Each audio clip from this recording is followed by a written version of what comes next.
আরও বিস্তৃত হচ্ছে মধ্যপ্রাচ্যের যুদ্ধ। এবার মার্কিন মিত্র কুয়েতে ভয়াবহ হামলা চালিয়েছে ইরান।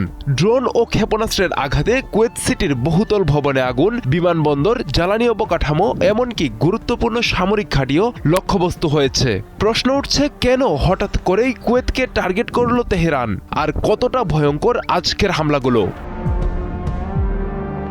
মধ্যপ্রাচ্যের আকাশে আগুনের ঝলক, এক ঝাঁক ক্ষেপণাস্ত্র নিয়ে এবার মার্কিন মিত্র কুয়েতের ওপর তাণ্ডব চালিয়েছে ইরান। ভিডিওতে দেখা যায় কুয়েত সিটির আকাশচুম্বী এক টাওয়ারে ভয়াবহ আগুন।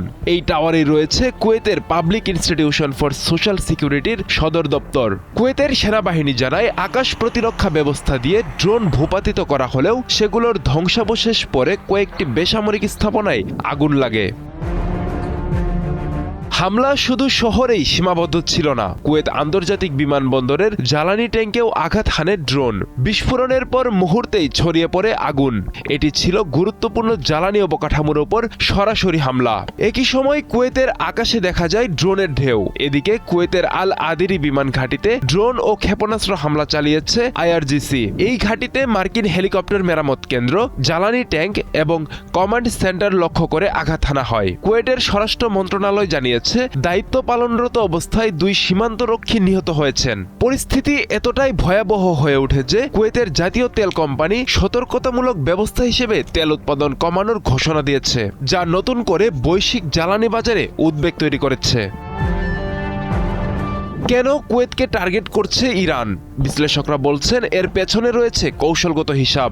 মধ্যপ্রাচ্যে আমেরিকার সামরিক উপস্থিতির অন্যতম গুরুত্বপূর্ণ ঘাঁটি কুয়েত। ইরান মনে করে ইসরায়েল আমেরিকা জোট ইরানে হামলা চালাতে এই অঞ্চলকেই ব্যবহার করছে। তাই তো আমেরিকার আঞ্চলিক মিত্রদের লক্ষ্যবস্তু করছে তেহরান। এভাবে একদিকে আমেরিকাকে চাপের মুখে ফেলছে, অন্যদিকে গোটা উপসাগরীয় অঞ্চলে ভয় ও অস্থিরতা ছড়িয়ে দিচ্ছে ইরান।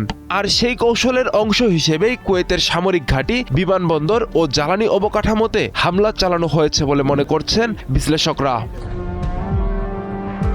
এই হামলা শুধু প্রতীকী নয়, বরং কৌশলগত, কারণ লক্ষ্যবস্তু করা হয়েছে 3টি গুরুত্বপূর্ণ জায়গা: সামরিক ঘাঁটি, জ্বালানি অবকাঠামো এবং প্রশাসনিক ভবন। অর্থাৎ কুয়েতের নিরাপত্তা, অর্থনীতি এবং প্রশাসনিক কাঠামো 3টিকেই একসঙ্গে চাপের মুখে ফেলার চেষ্টা করছে ইরান।